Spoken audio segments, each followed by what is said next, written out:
আর এদিন নেতাজি ইন্ডোরে তৃণমূলের কর্মী সভা থেকে চ্যালেঞ্জ ছুড়ে দিলেন অভিষেক বন্দ্যোপাধ্যায়। এদিন অভিষেক বলেন, সিবিআই এর 28 পাতার চার্জশিটের 2 জায়গায় আমার নাম, বাকি আর কিছু নেই। সিবিআই ইডি ভাব বাচ্চে কথা বলছে, আমি সময়ে সময়ে কথা পাল্টাই না। 5 বছর আগেও বলেছি, আমার বিরুদ্ধে যদি এক কুচিও প্রমাণ ইডি সিবিআই আদালতে দিতে পারেন, তাহলে ফাঁসির মঞ্চে মৃত্যুবরণ করব। দেখুন, অভিষেক ব্যানার্জির বিরুদ্ধে সিবিআই চার্জশিট দিয়েছে।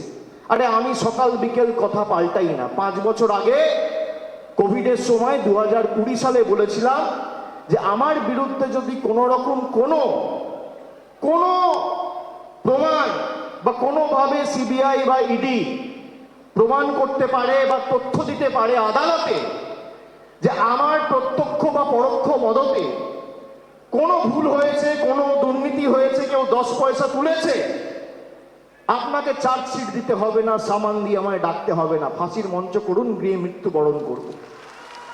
আজকে একই কথা বলছি, আপনার কাছে প্রমাণ থাকলে প্রমাণ দেবেন।